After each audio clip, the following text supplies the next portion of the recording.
अपने घर के बच्चे को नालायक मत समझो, कभी भी अपने घर के बच्चे को हम हमेशा लायक ही समझो। अपने घर का जो बेटा है, कई माताएं अपने बच्चे से कह देती तुझ में अकल नहीं है, तुझ में अकल नहीं है, तुझ में अकल नहीं है। कई माताएं कह देती हैं अपनी अपनी बातों में, वो देखो उसका पति बेचारा इतना कर लेता है, उसका पति वैसा कर लेता है, और तुम तो घर में पड़े रहते हो, तुम्हारे से तो कोई काम बनता नहीं है, ये जाते नहीं बनता, वो काम करते नहीं बनता। अपने घर में, अपने परिवार में ये ना देखा जाए कि कौन कमजोर है। ठीक है, कोई कोई बच्चा पढ़ने में होशियार रहता है, कोई कोई किसी कला में होशियार रहता है। मेरा भगवान किसी को कम तो नहीं रखता, भगवान सबको लेवल बराबर बनाकर रखता है। 5 उंगलियां पांचों बराबर नहीं हो सकती।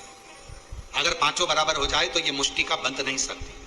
इसलिए इस मुष्टिका को बांधने के लिए 5 उंगलियों को भी परमात्मा ने अलग अलग बनाया है। किसी को छोटी, किसी को बड़ी, किसी को मंजिल, किसी को संजिल बनाया परमात्मा सबको। घर में 5 बहनें, आप भी होंगी, 2-3 बहनें तो होंगी, 2 नहीं होगी, 3 होगी, 3 नहीं होगी तो 1 होगी। काका बाबा की मिला लो 2-4 तो बहनें होगी। सबका रहने का तरीका अलग, सबका खाने का तरीका अलग, सबका बोलने का तरीका अलग, सबका व्यवहार अलग, सबके अपने अपने तरीके, अपना अपना व्यवहार है सबका, और सब अपने अपने व्यवहार से, सब अपने अपने तरीके से रह रहा है सब अपने।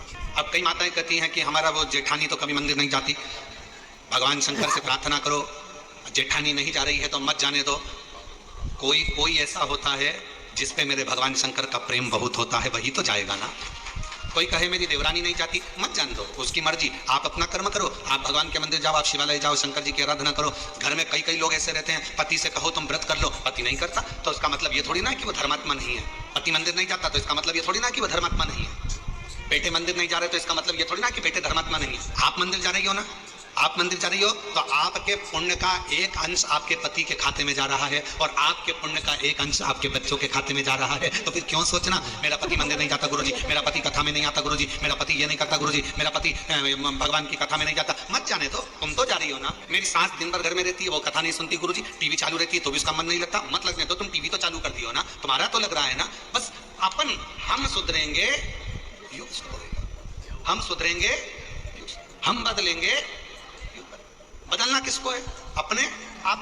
जब हम बदलेंगे तो युग अपने आप बदल जाएगा। आपको देखकर एक ना एक दिन तुम्हारे घर में, एक ना एक दिन, तुम महीना 2 महीना कथा तो सुनो, एक आध दिन पति भी 5-10 मिनट टीवी के सामने बैठकर कथा सुने ही लेगा। तुम बदल कर देखो, वो भी बदलेगा। आप चाहती हो कि आपका बच्चा अच्छी पढ़ाई करे, तो आपको अपना मोबाइल पढ़ाई के समय पर, बच्चों को पढ़ाते समय अपना मोबाइल कहीं दूसरी जगह रख देना है, तब बच्चों को पढ़ाना है। मालूम पड़े बच्चों को लिखने को दे दिया, हाथ में तुम मोबाइल लेकर बैठ गई, बच्चा लिख रहा है, वो बच्चा कभी नहीं पढ़ पाएगा। उसका ध्यान अपनी मम्मी के मोबाइल में और मम्मी के ऊपर रहेगा। माँ जैसा करेगी बेटा वैसा करेगा। अपने मोबाइल को उठाकर तुमने रख दिया तो बच्चे को भी समझ में आ जाएगा मेरी मम्मी पढ़ाई को बहुत ज्यादा मायना देती है, पढ़ाई के ऊपर प्रेशर देती है, इसलिए मुझे पढ़ाते समय मोबाइल हाथ में नहीं देती, मतलब मुझे पढ़ना है। फिर बच्चा पढ़ना प्रारंभ करेगा। माताएं हाथ में मोबाइल है, बच्चे से कहती पढ़, लिख लिख, A for apple, B for ball, जल्दी लिख। लिख रहा है? हाँ मम्मी। क्या क्या लिखा? A for apple, B for ball, C for cat. अभी तक नहीं लिखा, बैठा है इतनी देर से। अर्थात तुम्हारे मोबाइल चलाने से तुम्हारे बच्चे पर प्रभाव पड़ा। तुम्हारा ध्यान मोबाइल में था, बच्चे का ध्यान तुम पर था, तो वो लिख नहीं पाया। जब पूरा एकाग्र चित्त लगाकर अपने बच्चे को पढ़ाओगे तो वो बच्चा अपने आप पढ़ना प्रारंभ करेगा, दिल लगाना प्रारंभ करेगा, मन लगाना प्रारंभ करेगा।